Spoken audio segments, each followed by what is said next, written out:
Be'ezrat Hashem, nous allons à travers ce cours un peu comprendre qu'est-ce que Hashem attend de nous. Il veut nous donner le maximum. Et comment peut-on avoir ce maximum?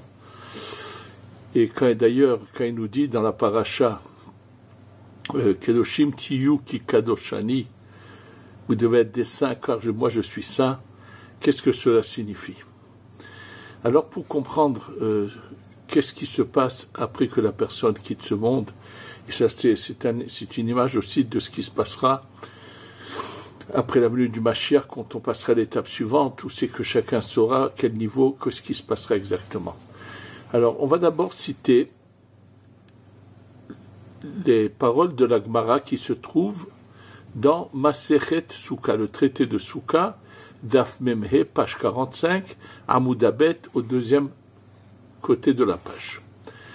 Là-bas, il y a plusieurs choses qui sont dites de la bouche de Rabbi Shimon ben Yochai. N'oubliez pas que nous sommes en période où on va bientôt fêter cette fête merveilleuse de l'Akbar Omer. Donc c'est vraiment ça tombe bien qu'on va parler de son enseignement. Pourquoi est-il arrivé à ce niveau, à cette grandeur? Et il donne là-bas plusieurs paroles sont dites là-bas, que je peux acquitter le monde avec mon fils, je pourrais acquitter le monde totalement. C'est pas là-dessus que je vais maintenant m'arrêter, mais c'est sûr de ce qu'il est dit. Ra'iti bene Aliyah vehema moatim. J'ai vu les bene Aliyah. Qu'est-ce que veut dire le mot bene Aliyah? Il dit Rashi, j'ai vu que selon les actions des personnes, ceux qui peuvent voir pene Shechina, qui peuvent voir la face de la Shechina. Et ils sont peu nombreux à pouvoir voir voir cette vision de la Shechina. Et il dit, s'il y en a 1000, moi et mon fils, s'il y en a 100, moi et mon fils, s'il y en a 2, moi et mon fils. Bref, et bien sûr, la Gemara dit, mais il y a beaucoup de tzadikim dans le monde, et dit, oui, mais qui peuvent rentrer à tout moment sans avoir besoin d'obtenir la permission. Ça veut dire qu'ils ont quelque chose de très exceptionnel. Alors, pour mieux comprendre, donc il parle de ceux qui ont ce mérite d'arriver à quelque chose qui s'appelle le mot Bene Aliyah. Rashi nous explique le sens de la Gemara, mais les termes de Bene Aliyah ne sont pas ici expliqués, on va les découvrir à travers autre chose. Le mot, traduction des mots, ça veut dire Bene, les enfants, Aliyah, de la montée. Qu'est-ce que cela veut dire? Alors, écoutez, pour mieux comprendre ces mots de la Gemara, pour les comprendre réellement, de quoi il s'agit, je vais revenir à Rabbi Chaim Vital. Sachez que Rabbi Chaim Vital a écrit un livre qu'il a appelé Sefer HaHezionot, le livre des visions. Ça veut dire toutes les révélations qu'il a eues, pas toutes, mais une grande partie, il les a mis par écrit, il explique pourquoi il les a mis par écrit. Et il y a 2 révélations dans ce livre qui sont, dont je vais vous raconter maintenant de quoi il s'agit, que le Ben Ish Chai, Rabbeinu Yosef Chaim, dans son livre Aderet Eliyahu, oui, le Ben Ish Chai est connu surtout, Rabbeinu Yosef Chaim est connu surtout par son œuvre qu'il a appelée Ben Ish Chai, aussi bien dans la Chod que d'explications sur la paracha, mais sachez qu'il a un nombre inimaginable de livres qu'il a écrits, et sur les commentaires sur la Torah, à part le Ben Ish Chai, il a également Od Yosef Chai, et il y a encore d'autres livres, il y en a plusieurs. Surtout que ces derniers temps, on a retrouvé des écrits qui ont été imprimés, mais un très connu, c'est Aderet Eliyahu. Dans son livre Aderet Eliyahu, sur la paracha Kitetse, comme là-bas dans cette paracha, on nous parle de celui qui va prendre les oisillons ou les œufs d'Ani, c'est marqué Ephrohim, des oisillons, ou Betim, ou les œufs, et comme c'est en relation avec ce qui est mentionné dans cette paracha, et en relation avec ce que je vais vous raconter sur Rabbi Chaim Vital, donc le Ben Ish Chai, dans son livre Aderet Eliyahu, va nous citer, mais vous pouvez le voir directement dans le livre HaHezionot. Si vous n'avez pas, vous pourrez vous procurer ce livre Aderet Eliyahu au début de la paracha Kitetse, Et lorsqu'il ramène cela, il dit viens voir la puissance, la grandeur, la sainteté de la neshama de Rabbi Chaim Vital. Alors de quoi s'agit-il? C'est en fait ces deux révélations, deux fois la nuit, il a eu des révélations à 3 mois d'intervalle.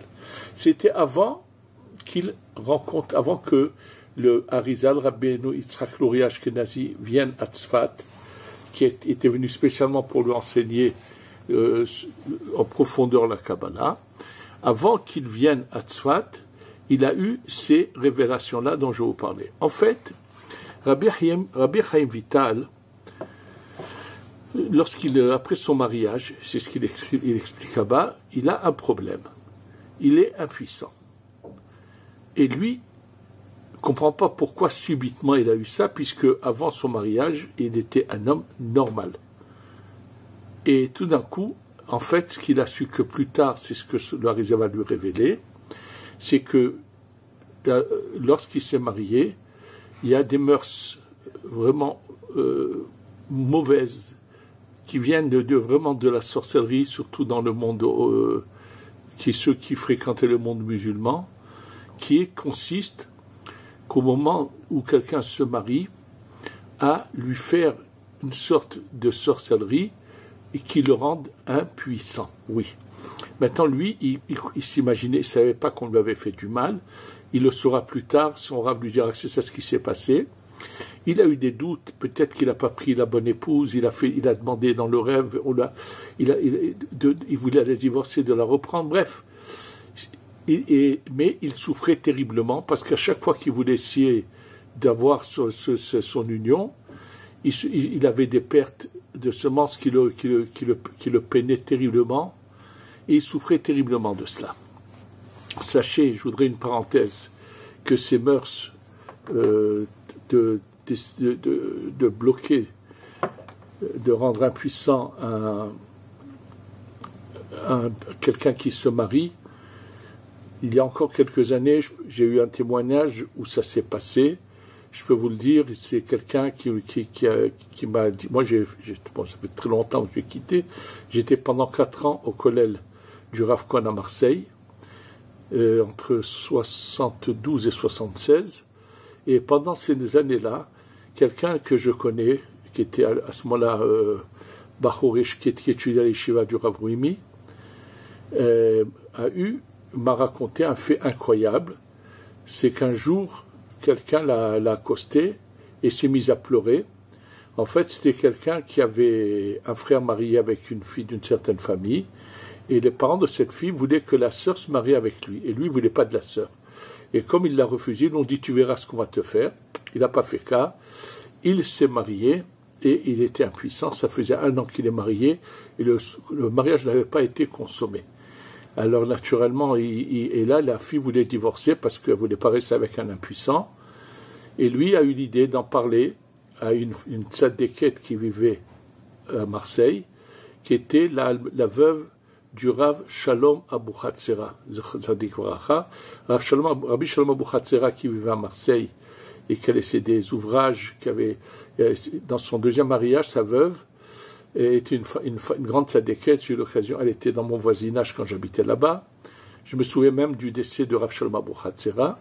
Et elle a eu tout de suite, cette tzadékette a tout de suite trouvé la solution.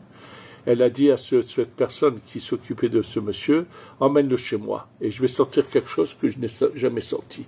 Elle avait très bien compris qu'on lui avait fait du mal, c'est de la sorcellerie, donc c'est de la touma, de l'impureté. Et comme son mari avait hérité d'une sorte de tissu, de bandage comme ça, de bande, comme une ceinture que mettaient les rabbinim d'avant. Et Rabbi Shalom avait reçu la ceinture en tissu comme ça, assez large, de Rabbi Yaakov Abu Chatzera. Lui était aussi un petit-fils du Abir Yaakov, de Rabbi Yaakov. Elle l'a sorti quand ce monsieur est venu chez elle. Elle lui a fait lever ses sous-vêtements sur le corps. Elle lui a mis cette ceinture. Dès qu'elle lui a mis, tout de suite, la sorcellerie qu'on lui avait fait a disparu. Il est redevenu normal, il a eu des enfants, tout allait très bien. En tous les cas, sachez que Rabbi Chaim Vital a subi le même sort. Et il raconte dans son livre, il raconte qu'un vendredi soir, il était à table, il voulait faire kidouche, et là, il s'est mis à pleurer parce que c'était un saint qui voulait continuer constamment à être au service d'Hachem, et voyant tout ce qui lui arrivait, il se demandait pourquoi, ça le touchait tellement, ça le faisait pleurer. Il s'est endormi sans faire le kidouche sur la table. Et quand il s'est endormi, là, il a vu, Eliyahu est venu, il l'a fait monter carrément au Gan Eden. Oui, alors il raconte, bien sûr, je vous donne ça, les détails sont longs là-bas, comment il l'a fait sortir de Tzfat, par où ils sont montés, comment il est rentré. Mais lorsqu'il arrive à passer cette porte, il y avait comme une épée qui tourne.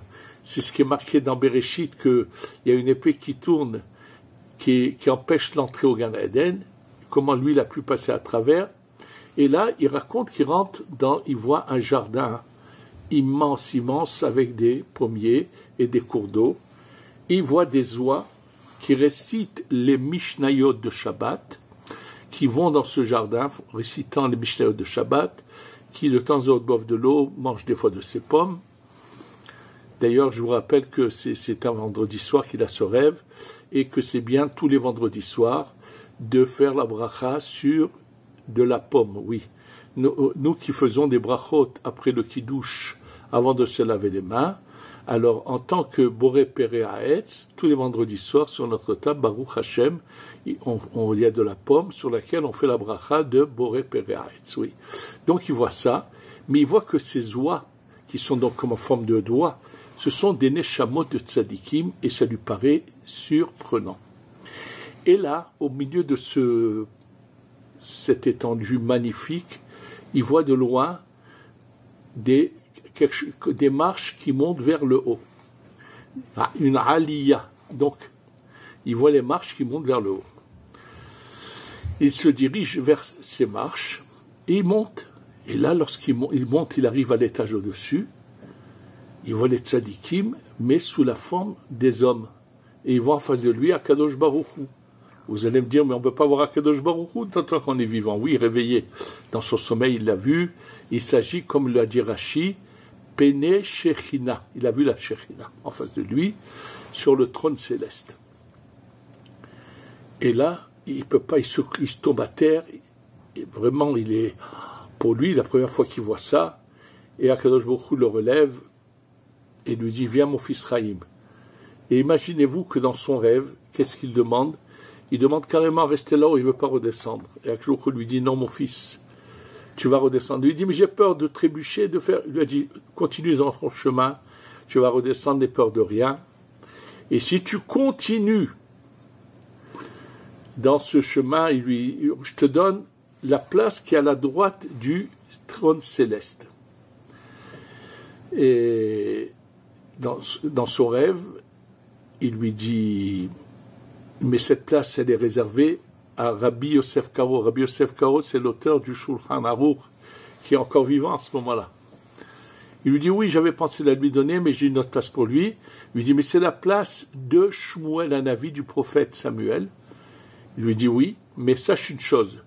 Depuis la destruction du temple et que Yerushalayim est tombé entre les mains de nos ennemis, Shmuel Hanavi, le prophète Samuel, a quitté le Gan Eden et est allé s'installer au-dessus de Yerushalayim. Il se lamente au-dessus de Yerushalayim jusqu'à qu'elle revienne aux mains du Béné Israël et qu'elle soit reconstruite.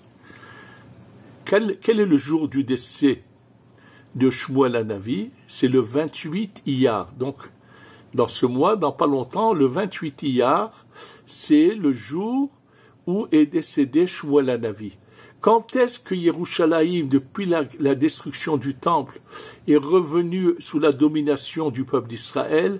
En 1967, à la guerre des 6 jours. Yerushalayim est tombé dans les mains, est revenu à nos mains, nous, le 28 Iyar. Oui, c'est grâce aux prières de Shmuel Hanavi là-haut que Yerushalayim nous est revenu. En tous les cas, bon, il raconte plusieurs choses, et là, il dit à Kadosh Baruch Hu, je ne comprends pas. En bas, j'ai vu des tzadikim sous la forme comme des oies, et ici, je les vois sous une forme normale, comme des hommes, des humains. Alors, il lui a dit, sache une chose, ceux qui sont en bas ce sont ceux qui ont uniquement étudié dans leur vie que la Mishnah, ça veut dire que le Pshat, n'ont jamais touché à la Kabbalah. Et il lui dit, mais tu as oublié ce qu'ils ont enseigné les Chazal sur ce verset, lorsque tu verras un nid d'oiseau, et c'est marqué, la mer est dessus, et c'est marqué les oiseaux, c'est marqué Efrochim ou Betsim, c'est marqué Efrochim, les oisillons, c'est marqué Elou, Ba'ale Mishnah, c'est ceux qui sont uniquement dans le Pshat. Il lui dit, et eux, c'est qu'une fois par semaine qu'ils ont le droit de voir la face de la Shekhinah.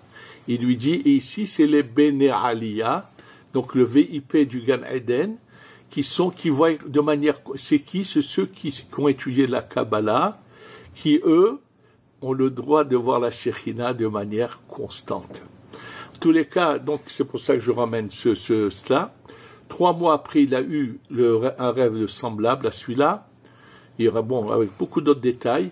Et là, dans le deuxième rêve, on lui dit, descends en bas, va accueillir le Sefer Torah qu'on va rentrer dans la synagogue des Ashkenazim, va l'accueillir le Sefer Torah, et d'ailleurs il redescend, il chante, il danse dans son rêve devant le Sefer Torah.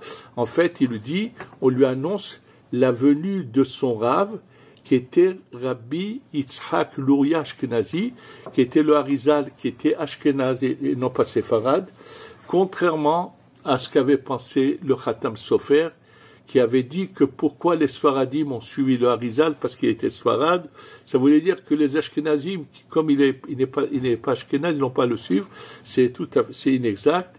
Rabbi Yitzhak Luria Ashkenazi était bien Ashkenaz. D'ailleurs, si vous êtes allé à Tzfat, vous ne soyez pas surpris, on va vous montrer 2 endroits qui s'appellent la synagogue du Harizal, une qui se trouve dans le quartier même, en haut dans le quartier, et la deuxième qui se trouve en bas du quartier, pas loin de la descente vers le mikvé. En fait, la synagogue du bas, c'est la synagogue séfarade où Rabbi Chaim Vital faisait la tfila, et c'est là-bas qu'il y avait à l'intérieur une pièce qui était fermée, qui aujourd'hui, il y a un mur qu'ils ont fermé, cette pièce, elle est fermée par un mur, où il étudiait, c'est là qu'il étudiait avec le Harizal, et alors que celle qui se trouve dans la ville de Tzfat, dans le quartier de Tzfat en haut, c'est celle où le Harizal lui-même faisait ses offices, et dans les écrits d'ailleurs de Shawa Kavanot, il dit, voilà ce qu'il faisait, et il raconte que certaines choses, bon, il y a des preuves à cela, c'est innombrable, qu'il avait sa synagogue, son Minyan Ashkenaz, et que le Rabbi Hamital. Par contre, pour les Slichot, il allait chez les Sfaradim pour les commencer depuis le début du mois de Elul, et non pas comme les Ashkenazim qui commencent qu'une semaine avant Rosh Hashanah. En tous les cas, donc, dans ce deuxième rêve, on lui annonce qu'il va rencontrer le Harizal, et c'est ce qui finalement se passe, comment finalement il va le faire, il va le rencontrer. Parce que à travers je vous dis, vous pouvez trouver tout en long et en large le récit de ces 2 rêves avec tous les détails dans le livre Aderet Eliyahu sur Parashat Kitetse, écrit par le Ben Ishraï. Sinon, si vous avez le Sefer HaRizionot, à l'intérieur du Sefer HaRizionot, vous verrez ces 2 révélations il y a beaucoup de détails très intéressants à étudier de cela. En tous les cas, ce qu'on voit, comme le dit Rashi, il dit qu'est-ce que c'est Bene Aliyah? Oui, c'est ceux qui sont au-dessus, ça veut dire ceux qui ont la chance d'être constamment à voir la face de la Shekhinah. Parce que tout simplement, ils ont fait la volonté d'Hachem. Alors il ne s'agit pas seulement de l'étude, mais il s'agit également de la mise en pratique de cette étude, ça veut dire de tout son enseignement. Et sachez que quand on sait faire attention à ces enseignements de la Kabbalah, la personne, en fait, finalement, va avoir une certaine protection. Je vous ai déjà dit que dans la Torah, il y a 2 parties. Il y a le corps de la Torah, donc c'est le Pshat, les Mishnayot et tout, mais attention, il faut savoir que les Mishnayot contiennent en elles des secrets, mais celui qui sait les déchiffrer celui qui a étudié la Mishnah et qui il ne sait pas déchiffrer les secrets qu'il y a dedans, ça restera pour lui que du pshat. Donc, pour pouvoir un jour déchiffrer les secrets qu'il y a dans la Mishnah et dans la Gemara, c'est évident qu'il faut d'abord apprendre les bases de l'enseignement des écrits du Harizal. Maintenant, vous allez me dire, mais pas tous sont aptes à avoir accès à cela. Alors sachez que ce qu'on ne demande pas l'impossible à qui que ce soit. Sachez que le Rav Ben Sion Abba Shaul, Zecher Tzadik Vekadosh Bracha, dans ses cours, comme une fois il disait aux gens, vous allez tous les jours essayer de lire au moins 1, 2, 3 pages de Zohar dans l'ordre, suivre le cycle et le refaire. Parce que même celui qui veut mais qui n'est pas capable de comprendre les écrits du Harizal, le fait de lire cela va faire que après qu'il quitte ce monde, lorsqu'il arrive là-haut, on va lui transmettre tout ce qu'il n'a pas pu dans son vivant étudier, mais dont il avait la volonté. Et je peux vous dire que j'ai eu l'occasion, à une certaine période où je travaillais, pendant 2 ans, j'ai un peu dirigé avec le Rav Elbaz, m'avait demandé de m'occuper de la yeshiva de Or HaChaim, des Baal Tshuva. Et là, j'ai rencontré un Baal Tshuva qui s'appelait Yaakov Ochayon, je crois qu'il vit aujourd'hui à Ashdod. Et une fois, son père est venu le voir, et je l'ai vu de mes yeux. Son père, si vous le voyez, vous auriez pensé, vous avez devant vous un très grand rave, il avait cette barbe blanche comme ça.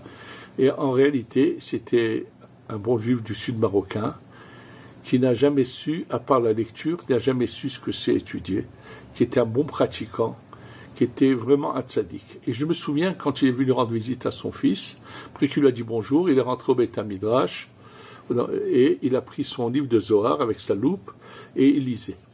Il a fini le Zohar, je ne sais pas, il m'a dit plusieurs centaines de fois, imaginez-vous. Et un jour, il a même dit à son fils, sache, Yabni, que moi j'ai vu de mes yeux Rabbi Shimon ben Yochai est venu me donner, il lui disait comme une lettre, bref. C'est-à-dire que chacun, en fonction de ce qu'il peut, doit faire. Mais aujourd'hui, il y a des enseignements qu'il faut connaître, qui sont faciles à appliquer, et il y en a qui protègent la personne.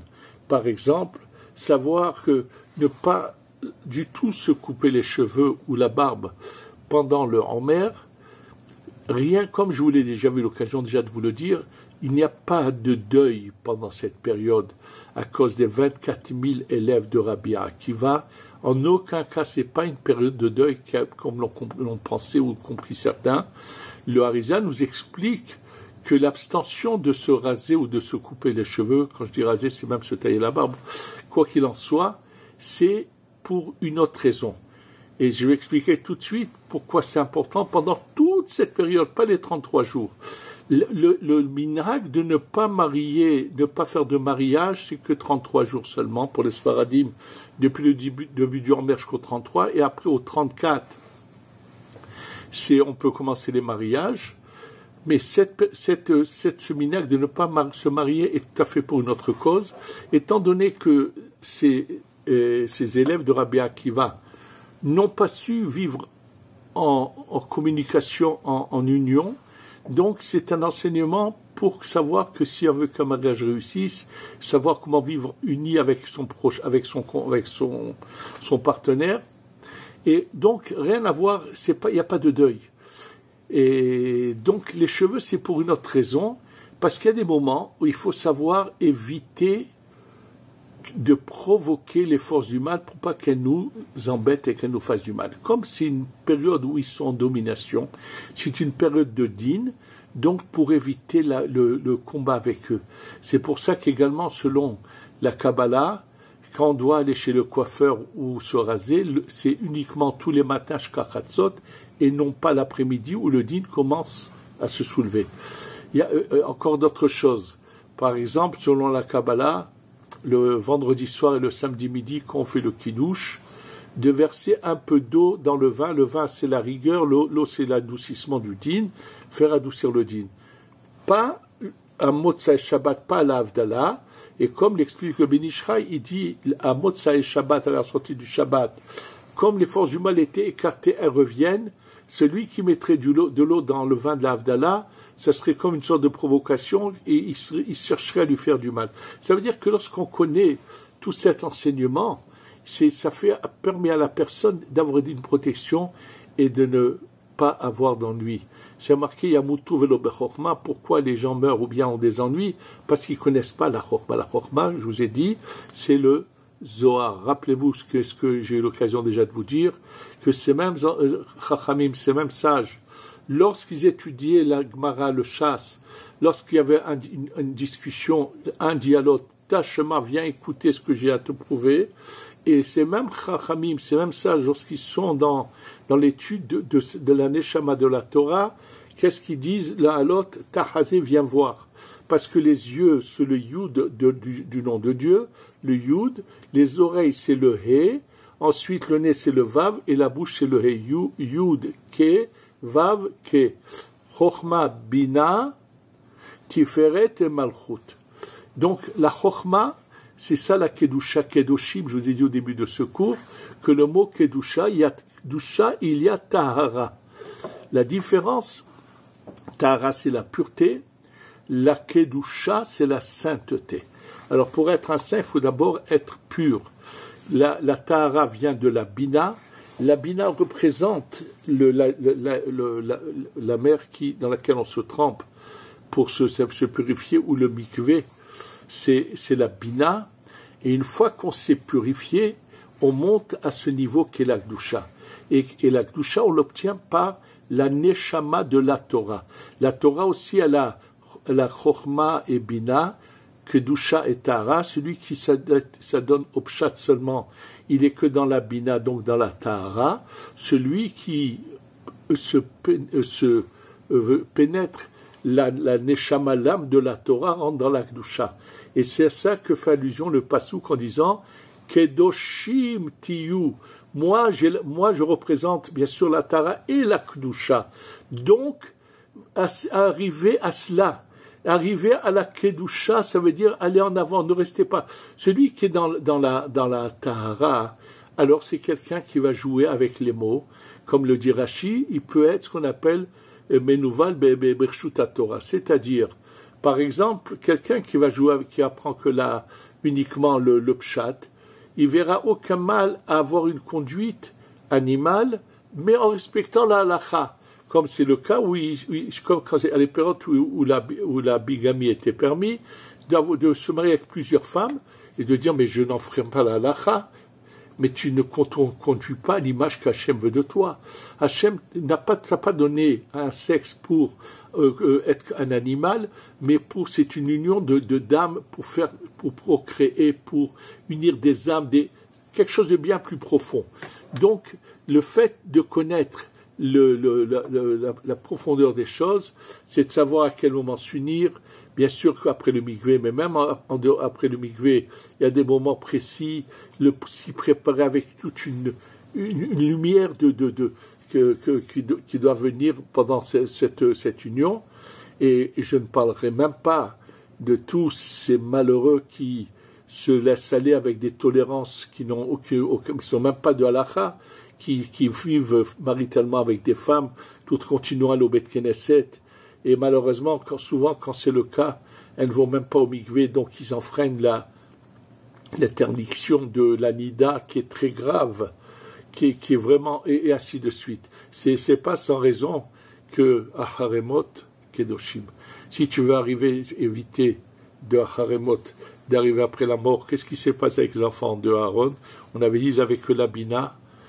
Dans leur neshama, ils ont étudié la Kabbalah, mais ils n'avaient pas inné en eux, dans leur neshama, cette chokhma qui aurait pu les protéger. Oui, la chokhma protège. Et là, on te dit Kedoshim, alors va acquérir la chokhma, la kedusha, par le sot, par la profondeur, l'intériorité de la Torah. Et bien sûr, tu vas être à l'image d'Hachem, et ça apporte bien sûr beaucoup de protection.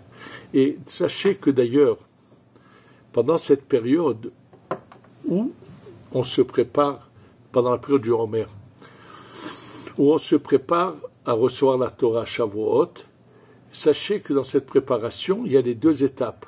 Celui qui nous le fait remarquer, c'est le Bnei Yissachar.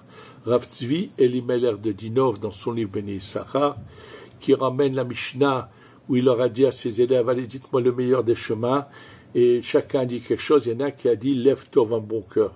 Il lui a dit, lui, ce qu'il a dit, ça englobe le tout. Et bien sûr, dans le pshat, c'est surprenant. Quel rapport, un bon cœur, c'est vrai, c'est bien, mais pourquoi ça dépasserait tous les autres qu'ils ont dit chacun? Et là, il nous fait remarquer le Béné Issachar. Comme je vous l'ai déjà dit, la Torah, elle a deux parties, elle a un corps, elle a une âme. L'âme, c'est le feu, c'est la lumière de la Torah. Or, il est dit dans le Sefer Yetzira, au niveau de la Bina, on parle des 50 portes de la Bina et des 32 chemins de la Chokhmah. D'ailleurs, quand vous lisez ce cantique, ce chant de Bar Yochai, vous dites Bar Yochai, et après c'est marqué Yod Chokhmah Keduma, le Yod du nom de Dieu, Chokhmah Keduma, c'est la grande sagesse. Lev Netivot, c'est les 32 chemins. Et donc il nous fait remarquer que dans la préparation, on a deux étapes. Les 32 premiers jours, on se prépare à recevoir les 32 chemins de la Torah, mais au niveau du corps. Et le 33e jour, il reste 17 jours. Le Tov, le bon, c'est la lumière, la Neshama. Les 17 derniers jours du Homer, c'est de se préparer à recevoir la lumière de la Torah. C'est pour ça que cette minag était de mettre de l'huile d'olive et faire un feu avec de l'huile d'olive, parce que Rabbi Shimon Yochai a dévoilé la lumière de la Torah. Face à Hachem qui nous éclaire, qu'on puisse Gal Einai, et ouvre nos yeux, le mot Gal c'est là, c'est 33. Gal Einai va habiter, et je verrai les merveilles de la Torah, et on pourra surtout les voir avec la venue du Mashiach et le Beit HaMikdash que nous espérons tous savoir bientôt. Be'ezrat Hashem, sheniske legula shlema kol legula shema b'mera b'yamenu, amen ve amen.